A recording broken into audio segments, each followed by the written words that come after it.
Hi and welcome to this video. In this one, I'm going to show you how to migrate your existing projects from Tailwind CSS version 3 to version 4. So hit the subscribe button and let's get started.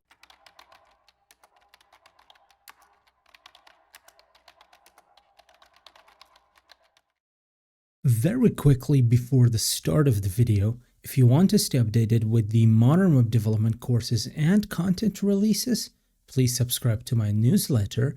The link is in the video description. Happy coding and learning. This video is going to serve as the update video for my current Tailwind CSS Bootcamp, which is live on Udemy.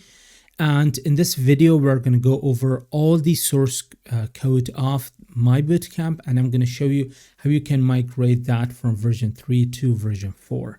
There are going to be 3 projects, but then a couple of other sections that we should be able to migrate to version 4 easily as well. When I originally recorded my Tailwind CSS Bootcamp, at that time, the major version, the stable version was V3, but I did not want to create my bootcamp around version 4 because at that time it wasn't stable. So let's get started. Now, navigate to my GitHub profile, Arna Code, and from there to Tailwind CSS, the practical bootcamp. So if you just come to my profile, the link is going to be in the video description. Just click on Tailwind CSS, the practical bootcamp. You're going to be navigated here. Initially, this was version 3, but I have actually created a different branch and I've made that the default branch. So the default branch is going to be Tailwind CSS version 4. I have not actually committed any of the changes, so we're going to go over the changes and then I'm going to add a later moment. By the time you're actually watching this video, the changes are going to be committed to this repository. But you will always have access to version 3 of this bootcamp. So if that's the version that you want to go with, you can always access that, and that's right here. Now, one thing you need to keep in mind, it's perfectly okay if you do not want to migrate your project from version 3 to version 4. In fact, most of the projects in Tailwind, written in Tailwind and styled in Tailwind, they are in version 3. So it's okay if you don't want to update, but as always, if you want to keep updated, if you want to stay updated with the modern trends, it's always a good idea to update your projects. Or if you start a new project, it's basically advised to start with a new version of that specific technology that you want to work with. In this scenario, it's Tailwind CSS. So here is the repository and here is the actual website. So if you go to the website tailwindcss.com, from there you go to documentation, you should be able to get started with Tailwind CSS pretty easily. But if you want to upgrade, you're going to come right here. And here is like an entire guide for you, telling you and basically giving you the way and the method to actually upgrade your project from version 3 to version 4. And it's extremely simple. Now, the main focus in here is the script. And this script is what's going to do most of the heavy lifting for us. So we're going to come right here into VS Code. Here I have my VS Code open. I'm going to go section by section and I'm going to show you how to basically implement this. Now, in the first section, let me close these two. In the first section, we don't have anything. We just have a few HTML files, files and CSS files, as well as some PDF. So that's okay. Then we have the third section. Now, in here, we actually talk about a lot of Tailwind, but there is no build setup. So when there is no build setup, it's not going to work if you want to upgrade that to version 4. Because if you take a look at that here, we're actually using Tailwind using this CDN. So if it is through CDN, you don't have to do anything. But if you want to actually work with the CDN has changed. So you need to, from this point onwards, if you want to work with the CDN and get the latest version, you need to actually get this CDN. But for now, this is going to suffice for us. So I'm not going to do any kind of changes in here. Let's take a look at our chapter 6 or section 6. This is going to be the first one that we're going to convert. Now, before actually doing anything, we need to talk about what it is that Tailwind CSS version 4 is going to do. There are going to be some deprecated classes which are right here. These are the classes that you should use if you have used any of the following classes. And there are some utilities which have been renamed, and this guide is pretty comprehensive. So let's just get started with converting this into version 4. Now, for us, the major thing that's going to happen is we're going to lose this Tailwind config, and in here, we're going to also lose all 3 layers, but instead of these, we are going to just import Tailwind CSS, and that's going to be it. So I'm going to open up Terminal. Let's just open this up, bring this up. Now, I am actually within the big directory, within the parent directory. I need to navigate to this 6 directory. So I'm going to say 6 hyphen, hit tab, and it should be able to auto-complete it for you if it is PowerShell. So I'm going to hit enter. Now I am inside of that directory. Let's clear this up. The documentation has given us a script, this one. So first off, I am going to copy this, and I'm going to come right here and I'm going to run it. Let's keep this open, and we're going to see that this file is going to disappear. Let's just put it right there. Let's run it. And yes, this shouldn't take long. And after it has completed that process, it's going to give you like some sort of a report. So it's basically going to say linked tailwindcss.config.js to this file, source input.css. And then it basically said that migrated configuration file, that's okay. We have already talked about that. Now, if there isn't anything else, it's just going to say nothing found, skipping migration, that sort of thing. So since our project, this one, this coding the Flexbox layout, that was a simple one. It didn't give us a lot of changes. So the main change was that we no longer have that Tailwind CSS config. But if I come to the source, if I go to input.css, there we go. There is something in here that you should pay attention to. We see this comment, and this comment basically means that in Tailwind CSS version 4, the inherent border color is going to be different. So if you're using any standalone border classes, in version 3, the color for that was gray 200. It is even written right here. That was the default border color if you were just writing the border class, like this border class. That was the default. But in version 4, it's no longer that. It's the current color. The current color refers to the current color of the text. So if you have a text in Tailwind CSS version 4, the color of that is going to be black by default. So if you provide a border without specifying a specific class for color of a text, the border is going to be black. I have prepared an example for you. So if I just show you this one right here, we can see we have, let me zoom this in so you can really see what's happening. We just have an H1 on the body element. I have applied a specific, just a class, a background class, so we can see this border. Now, by default, if you are in version 4, you're going to see that the border is black because the default text color in Tailwind CSS is black. That's why in version 4, the border color is actually equal to the current color. The current color is the color of the text. Now, if you were to change the color of the text to, let's say, orange 400, the color of the border is going to change as well. That's something that you need to look out for. But if you don't have anything, any specific class for color of the text, the border is going to be black. But this is different in version 3. So as soon as I go to version 3, you're going to see that the color of the border is gray 200.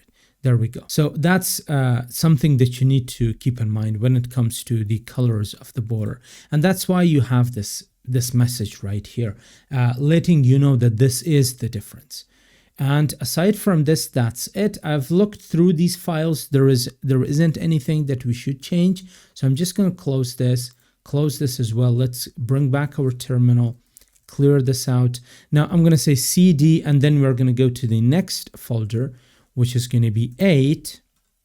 Now, when it comes to 8, it's the same project as project number as the same project as the section number 6, but it's just in grid. That was in Flexbox, this was in grid. So there shouldn't be a lot of changes. I'm just gonna npx at Tailwind CSS /upgrade at next.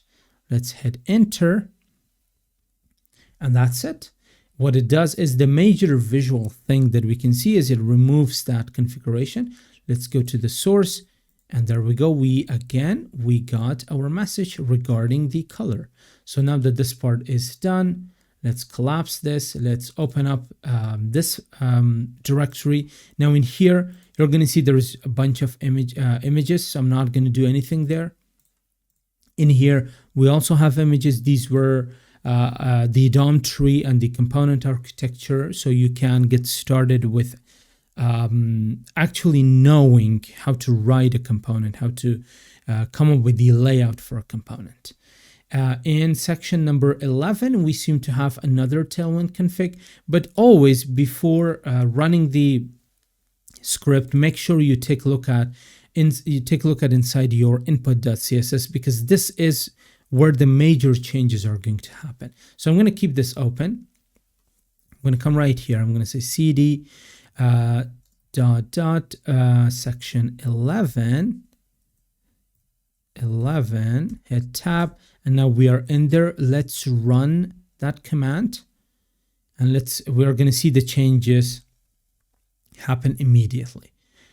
All right, so I'm going to bring this down. Now here is some things that we should talk about. We have the layer base, the body, the image, and the nested class, nested style in there.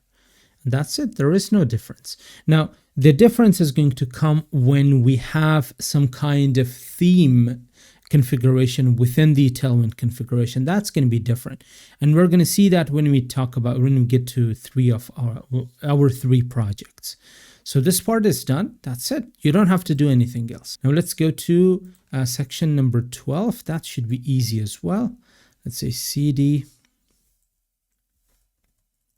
12, and I'm just going to run that command. And there we go. We're done in here as well. Let's take a look at our source. We have, there is one thing that I should show you how you can fix this. And aside from that, everything should be okay. Let's go to our section 12 here as well. Where are you? Right here. Let's go to source input.css. So what is changed in here? I am going to copy this components. The base layer in version 3 and 4 is the same thing. But the issue comes when we have any other layer. So you can see, let me collapse that. Let me get rid of this as well. I am going to put what I copied from there down below. Now, what did it do? Now, since we no longer import on the top, we no longer import our base layer and the components layer as well as the utilities layer, we no longer import them. It doesn't support it. Now, if you end up with something like this, this is not going to work, because utilities, if you take a look at utilities, the utilities layer is not supposed to handle component classes. What is the difference between these two? So a utility is a one-off class inside of which you just change one class of Tailwind, and that's it. But in here, you can see we have a class, and then there are 2 classes applied on it. And then it has a nested class, a nested child, on which we apply another class. So if you have more than one class, that's no longer a utility, that's a component. So this, even though we use the script that was given to us by Tailwind team, that doesn't work. So you need to get rid of this, and you need to have your original components layer here, because this is a component, this is not a utility. All right. And now if I take a look at that, here we have our theme, because we have a few breakpoints here. You can see that they have been used inside of the theme. As I said before, let me just bring this to the other screen. As I said before, if you have set up anything inside of your config, that is going to be changing. Now, what did we set up in here? Let's zoom this in. So in the config, we did theme. We extended basically 3 breakpoints. We had this breakpoint, 988, 1356, and 668 pixels. If I come right here, we can see we have 988, the same ones. It's just the representation is different. In the config, we had an object. In here, we sort of have a CSS declaration block. And so how does this affect our project? Let's go ahead and let's run our project. I am going to, in here, the only thing I need to do is npm run dev. Let me take a look at the package.json. Oh, it's npm run watch, npm run watch. Let's save that. And here is another issue that I need to talk to you about. So what is the problem here? The problem is it says Tailwind CSS is not recognized as an internal or external command. Now that's the problem. That's another problem that arises. You no longer have access to this because this was, remember, in version 3, but currently this is version 4. So I've worked a lot with this and I found out that this command, the following command that I'm about to give you, is actually going to work. So let's just put that right here. I'm going to put it up above, but I am going to get rid of the watch because that is just going to compile our project. Now I'm going to save this. I'm going to try to run this again. npm run watch. And as soon as I do that, let's say y, and we should be good to go. There we go. Now, the only thing else you need to do is you need to find out where you have actually used these breakpoints. So the easiest way for you to go ahead and find this out is it's 988 breakpoint. Click on the search bar, just say 988, and you're going to see where you have used that. So if I come right here, we can see inside of this chapter 12, the layout 3 Z component, we have that right here. Just double click on it. So that's there. And then we have, this is, which file is this? This is layout 4. We have used that in here as well. So now I'm going to get rid of our sidebar and get rid of the terminal. Let's first take a look at our layout number 3. There we go. So here we have used 988 pixels. This is a range. So if I remember correctly, what I did here was we basically got one, we ended up with a component or one box beneath 3 other boxes, and I wanted to stretch that from 988 pixels to 1356 pixels to grab 3 columns. Now, the way we can take a look at that is extremely simple. We just have to go like this. Now, this is our project. I know it's extremely orange. And if I take a look at this, so it was from 988, remember, and it was this last box. 988, there we go, all the way to 1356. And 1356. So you can see it is working perfectly fine.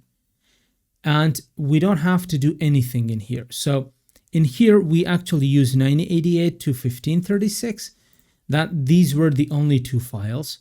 And in here, we are using 668 to 988. So let's see how this has actually affected our layout. I'm just going to open it up with live server. And I'm going to come right here, and it should be the last one as well. If I come, it was from 668. So let's go to 668. There we go. It selects 2 columns. Let's take a look at that. There we go. It spans 2 columns. And let me close this one. Take a look at this one. 668 to 988. And there we go. Everything seems to be working fine. So we are done with this section as well. And just make sure you keep this in mind. You have a reference to it. And let's close this file as well. We're done with 12. Let's jump into section 14. I'm going to close this. Clear CD 14. Let's go there. So what should we do here? We're just going to run that script first. And everything should be working fine, right? So let's hit enter. I'm going to take a look at our project. And there we go. It was 14. So it immediately got rid of that config file. Let's come right here. Let's zoom this out. Go to 14. Let's take a look at our config file. So within the config file, what we have is we have our primary, secondary, accent, and text colors. And now let's take a look at here, and let's go to source input.css, collapse this one, get rid of this one. So we have the colors inside of our theme, and then we have a bunch of utilities which are incorrectly implemented, as I've talked about before. So we need to get rid of all of these utilities and bring back our own components. So I am going to, first off, I'm going to clear out all these utilities because all of them are incorrect. And I'm going to get rid of this comment. Now, since this is a project, I want it to be tidied up. I'm going to get rid of this as well. Let's go to our version 3, go to source, input.css. So from here, I am going to copy everything, and I'm going to show you what are the things that you need to change if you want this to work. So I'm going to paste that right here. The first thing that I'm going to change is I'm going to get rid of this root because root is no longer going to handle that. Well, I should keep this because I'm going to use that inside of our theme. So inside of our theme, let's get rid of all these vars. I'm gonna keep the HSL. I'm gonna get rid of the var. And now, what am I gonna do with the HSL? I'm just gonna cut this, put it inside of the HSL. It's a little bit simpler if you get started with the new Tailwind CSS V4 project. The setup, the initial setup is going to be a little bit easier than the one that we had in Tailwind CSS V3. So now that this part is done, let me take a look at this. So we have our base components. We have the nav, the open, the nav link. Of course, I'm going to actually take a look at our live version of our website just to make sure everything is working correctly. If there is any problem, I will fix that. So in here, before running this, if I go to package.json, we still see that we have this script, and this is incorrect. But since we are inside of our package and you migrated to version 4, the chances are Tailwind CSS IntelliSense is going to stop working. So if I do bg hyphen, you can see I don't have the IntelliSense in here. And the way I test IntelliSense is most of the times I just do bg hyphen and I don't see a list of colors. It means there is no IntelliSense. So for this, I'm going to give you a different command, and that command is going to be npm install -d. Just make sure it is D. I'm going to say at Tailwind. Okay, if I can type it correctly, at Tailwind CSS /CLI, and then from after that we're going to say auto prefixer. So Tailwind CSS CLI auto prefixer. Let's jump into here. I'm going to save all the changes here, jump in there, and just hit enter in here. And there we go. So now this installed the CLI for us, as well as the auto prefixer. Now, technically, if I come right here and if I do bg, well, I still don't have that. Maybe I should run my project. So the script is this one, watch. I'm just going to put that. Instead of Tailwind CSS, we're going to say at Tailwind CSS, but then /CLI. Because we installed Tailwind CSS using the command line interface for these projects. We didn't set up it using the post CSS or any other way. We set this up using CLI, so you need to specify that in here. And from here, we could just copy this part and put it right here. Now, the rest of the paths is the same because I've already worked with this. Our output is inside of the output.css file, so you shouldn't have to worry about that anymore. npm run watch. Let's run this, and there we go. And where is our website? The completed website is right here. Let's bring this down. Let's go to Open with Live Server. There we go. So here is our completed website. But there seems to be some things off. We don't have there was like a big before element, an orange stylistic thing that we had there. We don't have our before elements. We have one of them here, but we don't have our after element here as well. This seems to work. That's okay. Let's come down. We had another one here. Hover, everything works. This works. All right. Everything seems to work. There is a couple of things missing, and the issue with that is, first let's see what was missing in here. So I have this project open in the other screen. So let me just click here, and here is the project. So if you put them side by side, if I put them side by side, you know what, like this. So here you can see there is no before element, but in our version 3 there is a before element. We don't have our after element. Basically, we are losing some stylistic things. So the problem is, if you have any component class, you cannot apply it using breakpoints. It should be applied without any breakpoints prefixed to it. So here we can see we have a component class which is called before. It doesn't really matter what this is called as long as it is a component class. And here we have another component class after. So what I could do is I could simply say Control F, but before doing Control F, you can see inside of here, this for some reason it has changed it to breakpoint 2xl, even though we don't have this right here. We don't have it.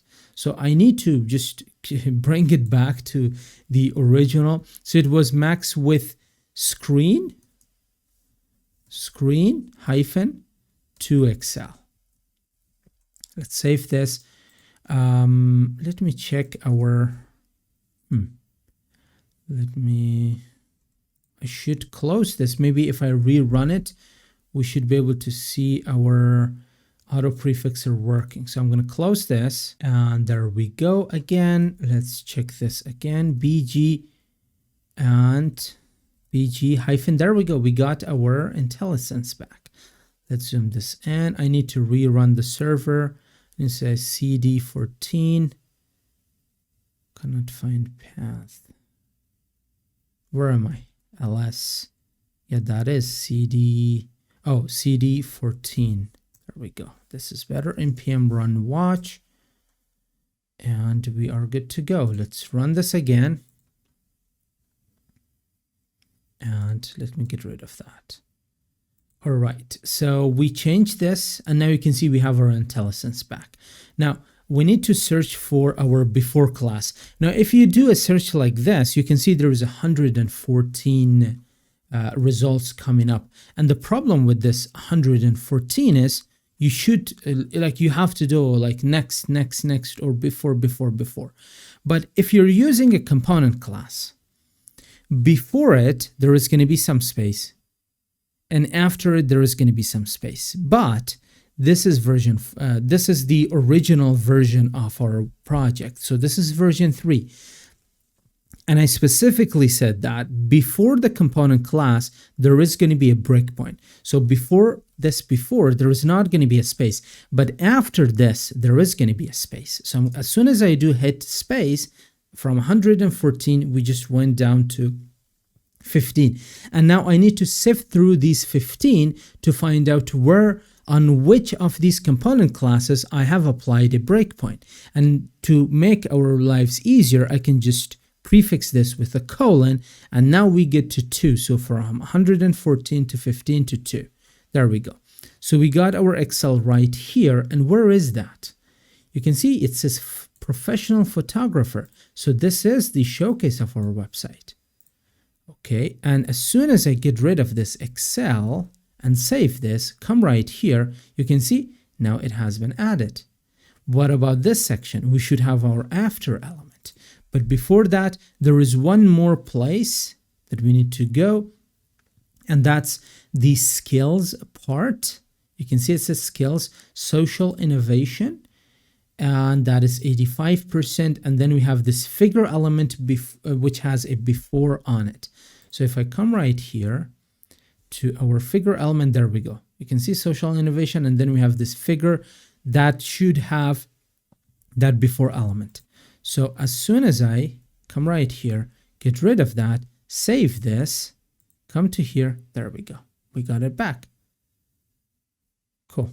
So you can see we no longer have this. So instead of this, I am going to say just empty everything after. Component classes are going to have a space after them and a colon before them, if they are prefixed with a breakpoint. If they're not, then there is no problem. So the first problem here is the second section, the about, the motto section, where we have this quote by Martin Luther King. Cannot speak. So this quote has an after element after it, like here, but we don't see that. And you can see we have, like, for this professional photographer, we don't have that after element as well.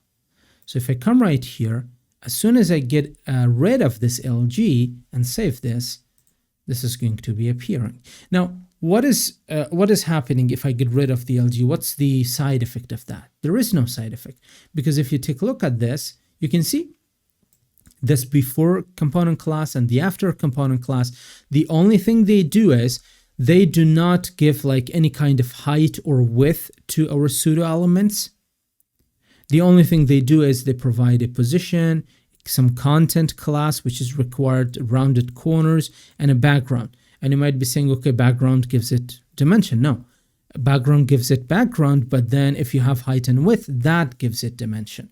So if you go on smaller screens, now that you have removed the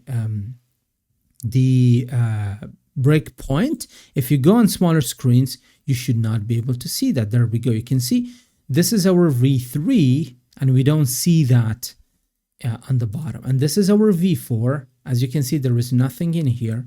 If I go to inspect, we don't see that here as well.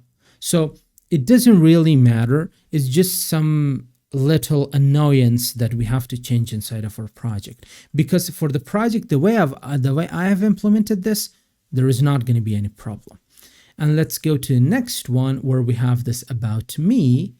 Let's take a look at that here. So if I go a little bit larger, to what breakpoint? There we go. This is about me section. So if I go smaller, it should go away at some point. There we go. It went away. It's the LG breakpoint. There we go. We have it here, but we don't have it here. So let's add it here. I'm going to come right here, just get rid of the LG, save this, come right here, and there we go. Now we got it. Now if I go smaller, I am going to lose that. The same way I'm losing that here. See? So this is 944. Let's go to 944. There we go. Identical. The version 4, which is this one, and version 3, which is this one. So I believe with this, our project has come to an end. There is nothing wrong in here. I've already checked that. I've made sure that there is nothing. Everything is working perfectly fine. When it comes to the borders, we have not actually used borders with the default color that much. We have borders, but we have specified our accent color for the borders. All right, so I'm going to close this. Now you know how you can migrate a full project using Tailwind CSS CLI from 3 to 4. Next up, we are going to go to section 15. This section should be easy as well. Let's come right here, close these two, close the server, cd. What is the name of that? It's section 15. I just said that. So here is section 15. Let's clear everything and we are going to run our command. There we go. Not this one, this one. I'm going to open this up. There we go. So before running that, let's take a look at the changes that might happen. We have a theme that is basically, we have colors, primary 300 to 900. Then we have a color green, blue, and orange. And then we have a font family. So that's going to be amazing, seeing that change to version 4. Inside the source, we have one component class, and this is going to be messed up. So we need to fix that as well. Let's hit enter. There we go. Let's bring this down. So what happened? We no longer have this. That's why there is like a strike through. We had all of these settings. Now keep in mind, whenever you change project settings, like you add some colors, you add some breakpoints, you add font family, that's all within the theme. That's why they're all converted to this theme here. And I'm going to confess that this theme is easier than configuring it here and then configuring it in input.css and just juggling two things. Instead of two things, one thing is better. And this seems more in line. And now you don't have to do anything. That's it. There is this. That's because we had a dark mode selector. And that's what the Tailwind team is going to basically recommend as well. So if you go to the dark mode, the only thing that you need to do for now is, now in the configuration, the way we went with dark mode was we said, okay, dark mode selected. But in here, we're going to say custom variant. And that script is given to us by this documentation. That's why the tool basically just copy pasted that from the documentation for us. And this basically means that we are defining a new custom variant, which is called dark.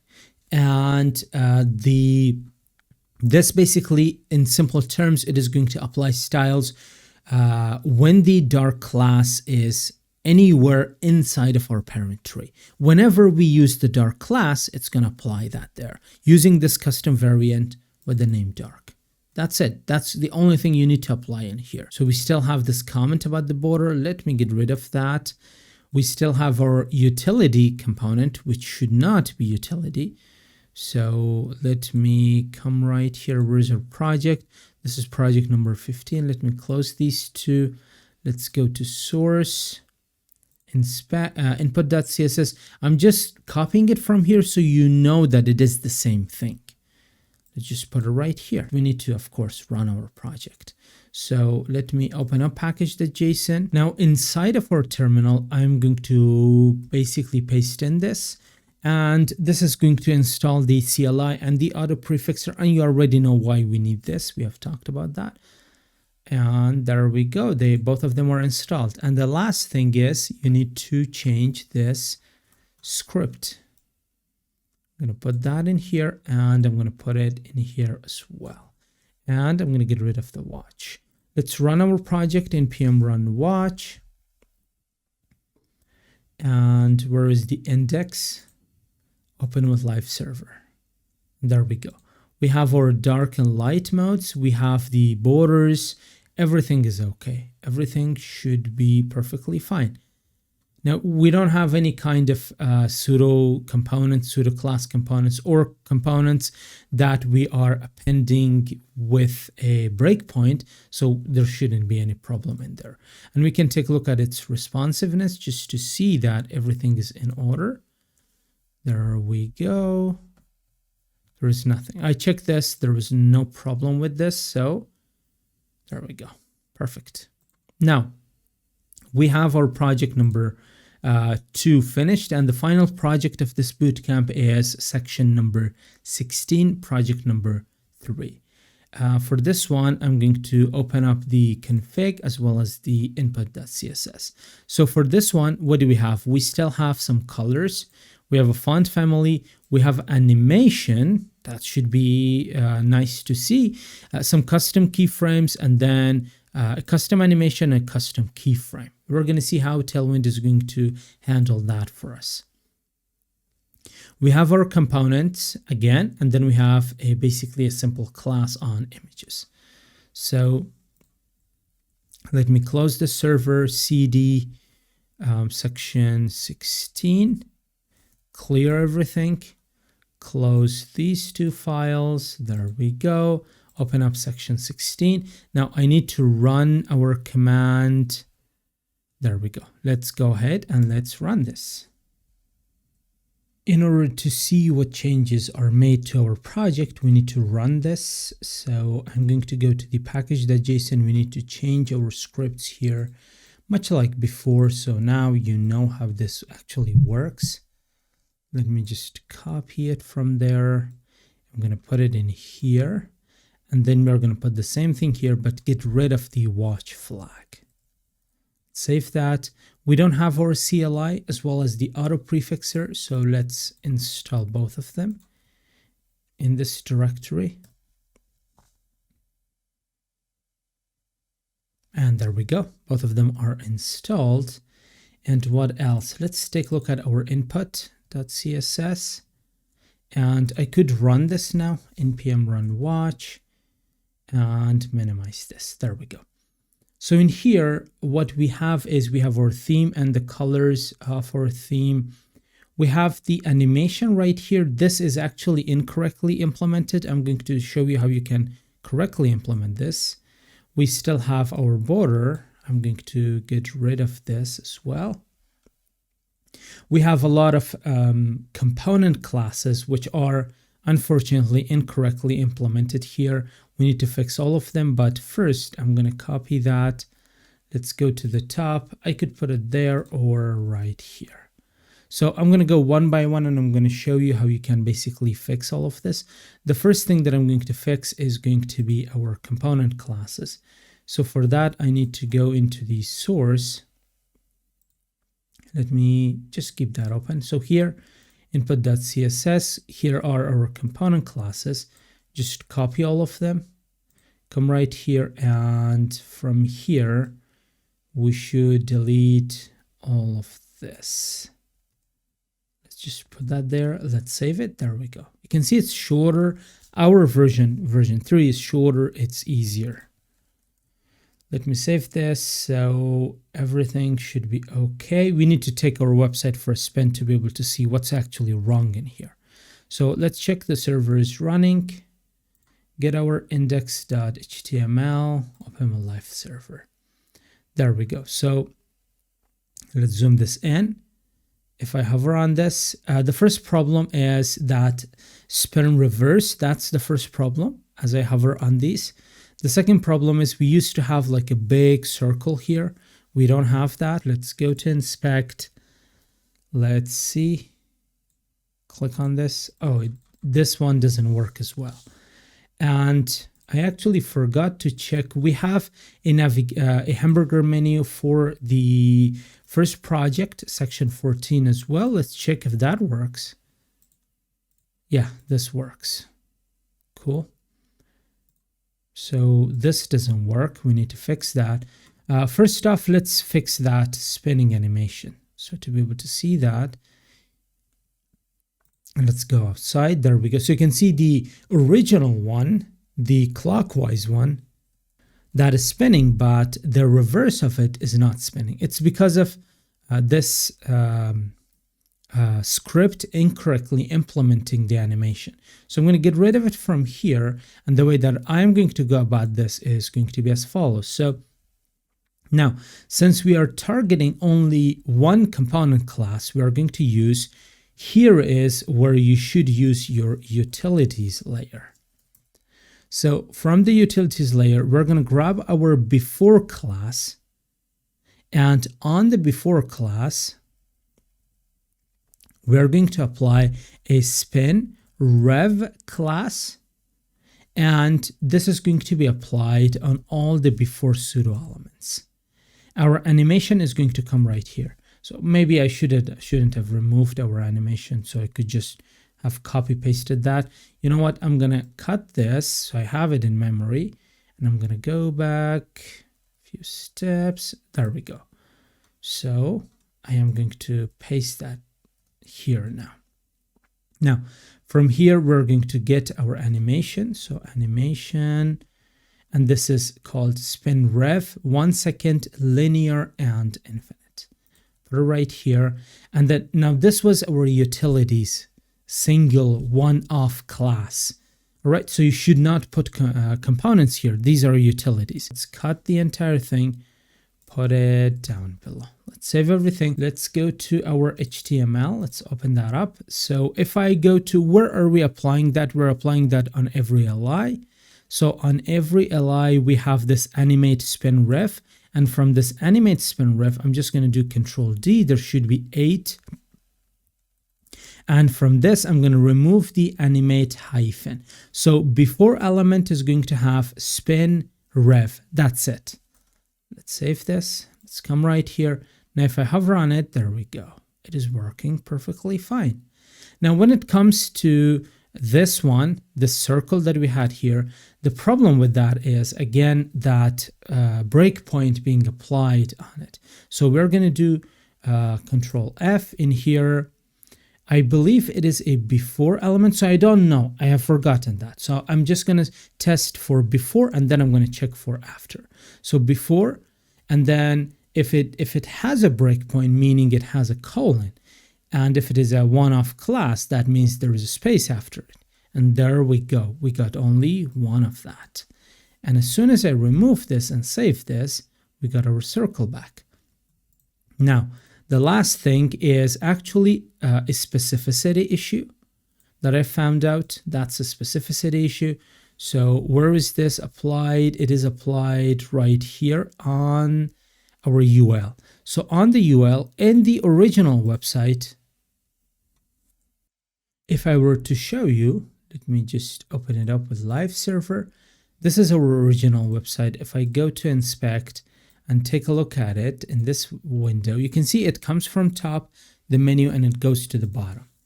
But in here, if I click on this, it doesn't work. Even though the classes, if you were to go to the UL right here, if you take a look at this, this open is being applied right here.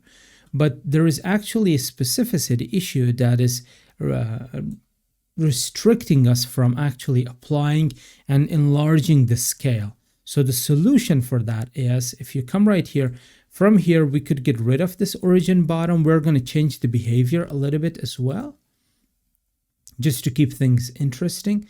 And this is the class responsible for it. I'm going to get rid of this origin top. And to the start of this class, I'm going to add an exclamation mark, and that's going to make it important. I'm going to save this. I'm going to come right here, bring this down. Now, if I click on it, there we go. A few moments later. This navigation issue was really bugging me, so I had to work on it further to find out what the problem was. So I did find that out. The issue was basically a specificity issue. The reason that I worked on it further was because I'm not really a fan of using the important flag. If you use it, that means you're actually writing styles incorrectly. So you don't have to use that. You could use an ID. You could use, most of the times when you're working with Tailwind projects, we're just going to use classes. No important. I'm not a fan of that. So what I did was I created another class nav, and I added the scale y0 in there. So the scale y0 was originally on our UL, as well as the origin bottom.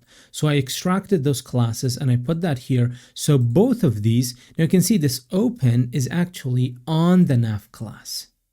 So open is on the nav class, which has scale y100, and then the nav class itself also has a scale y of 0. So now both of the classes are the same, so there is no clash between them.